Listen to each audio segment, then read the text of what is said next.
Good evening, I hope everyone's well today. Thank you for watching. I wish I was a fly on the wall on Birmingham City Council this weekend because I think their irresponsible decision to take down English and Union Jacks from the city is biting them in the arse, and they've awoken the British Lions and Patriots, as it were, and it's going to be spreading across the country, which is what I'm going to be getting to in this video. One thing I forgot to mention the other day is that they're happy to light up the city council building to celebrate Pakistani independence and Indian independence. They're happy to do that from Britain, in Britain. However, if you're hoisting a England flag or a British flag, then you're the enemy. You're an enemy of the state and you need to be stopped. And it's disgusting. The old arguments that the Liberals used to wax lyrical about aren't cutting through anymore. And you can tell because there was this Liberal historian, Tess Dunlop, on Jeremy Vine earlier this week. And she gets really, really agitated really, really quickly. So I'm going to play this clip first of all. Be playing photo. Dear Tim, I love the way you weaponise the word British there. British people! Great, she's on board, she loves it, she absolutely loves it. They've had enough! We have had enough now, there is an us and them. She's in the circle, she's in the club, she's part of the Liberal elite, so of course she doesn't see what the rest of us see. Poor British people. Do you know the numbers of asylum seekers we take in this country relative, in fact, to our European neighbours, but more saliently to countries like Turkey, who have an excuse for putting their asylum seekers in camps because they house millions of asylum seekers because they border countries where there have been conflicts.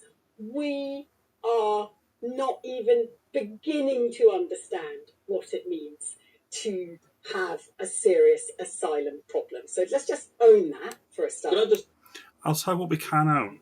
We can own the fact that if the British people deem that a single asylum seeker is too many, then it's the duty of the government to implement that decision. If we don't want any asylum seekers illegally coming across the channel, claiming asylum, abusing our laws, or legitimate asylum seekers, that's our right, that's our choice. Lucky, I would say lucky British people. British people that we don't border the Gaza Strip. See how agitated and animated and emotional she gets because she has to defend her policy point and it's not holding any water. I don't much care that we don't border any of these places. Ask Egypt why they won't take any refugees from Gaza. Why don't you ask them that, Tess? Or that we don't border Syria. Lucky us, privileged us, and how dare we revert to using that word camp, which got us unstuck way back when, in 1900, when we shoved Afrikaners and black people in southern Africa into camps, and they died in their thousands. And what's that got to do with me? What's that got to do with Britain in 2025? The answer, Tess, is it's nothing to do with today. That's over 100 years ago. Ancient history, nothing to do with us not wanting illegal migrants. Refugees in the United Kingdom currently, completely different. And we can tell by your emotional state that you can't get your pretty little brain around that. About Churchill. We are indeed not Churchill. This is the Boer War, a war we prefer not to talk about. That's when the first time concentration camp was coined as a phrase. And let us just then... Prefer not to talk about? No, you'd prefer not to talk about it because it bothers your liberal sensibilities.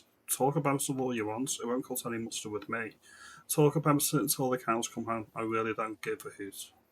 Forward wind, much more recently, to Bibi Stockholm, another version of a camp. Who cares? They're breaking into my country. They're lucky that they're not put in a bloody secluded island in the middle of home with a bottle of water and nothing else.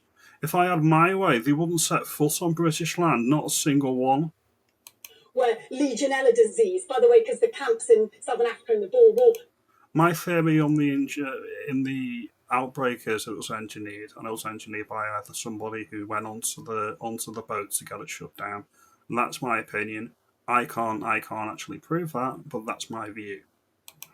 Anyway, you can tell by how animated and how visibly upset she got that it's almost a subject for her, because she knows her liberal worldview has come to an end. Liberalism has run its course. And on the back of the issue that Birmingham had with these flags, that's going to go nationwide now. If you look at this one here, this is in Epping, where they're raising St George's crosses down in Essex Way. If you look at this one here, this is a Raising of the Colours project, or Operation Raising the Colours is underway across the United Kingdom. Excuse me. As councils declare war on the St George's and Union Jack, the patriots across the country are placing these flags everywhere. Now, officially, this is civil disobedience. If you're doing something illegal, even if it's a minor law that you're breaking, if you know you're doing it, it's civil disobedience. I can't sanction that, and I can't approve of that officially. Unofficially, it's very impressive. Unofficially, it shows that we're not to be trifled with. Unofficially, you keep on doing it to your heart's content. What are they going to do? Are they going to fine you? Are they going to waste your taxpaying money to take the flags down? Are they going to realise that they made a major miscalculation?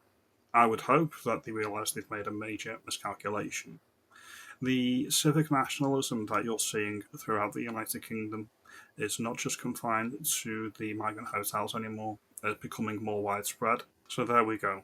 It's happening all across the country. I've mislocated the video for up in Falkirk, but rest assured it has been happening up in Falkirk. I think I'll overlay some images of what happened up in Scotland today, because it's important to make the point it's not just England that's suffering. All of the British Isles are suffering, even the Republic of Ireland. They weren't invited, they disrespect our rules, our laws, and they have they don't want to integrate. And in fact, if you ask them to integrate into our culture, they will call you a racist and they'll call you a bigot. If England is for the British, if Scotland is for the British, then it's for the British. It's our way or the highway. If you don't like our laws, you don't like our rules, you can leave. It's as simple as that. I hope you like this video. Like and subscribe if you do. I'm going to play a little clip from Douglas Murray now. I don't know if you know of Douglas Murray or not, but he hits the nail on the head, and I agree with most of the things that he says in the clip. I don't want them to live here. I don't want them here. They came under false pretenses. Many of them became illegally and continue to come illegally. And we don't want them here. And I'm perfectly willing to say that, because it needs to be said. If I hated Australia, hated the Australian people, hated Australian history, hated the Australian way of life, broke into the country illegally and spent my time trying to undermine Australia, why should I be in Australia? Completely agree with everything he said. If you don't want to adopt to our culture, and if you don't want to integrate, then leave. Learn English or leave. You're not getting free NHS, you're not getting benefits, you're not getting anything. That's just my opinion on the matter. Now, in regards to this hoisting of the colours or raising of the colours, this is going to gain real legs and real traction in my view. It's going to continue, it's going to persist, it's going to get bigger, and better. Every single day, the message is out. Britain is for the British. That's not racist, that's patriotism. That's just my view. There's a finite availability of resources on this island. Finite, not infinite. This is something that the Liberal establishment do not understand. You need to look after your own house first. If, and then only if, we decide we want it, we'll invite other people here. Now, I appreciate your time as always. Have a good day. Do you think that this is going to go nationwide? It's popping up all over the country from what I can see. I certainly think it will. Thank you for your time again.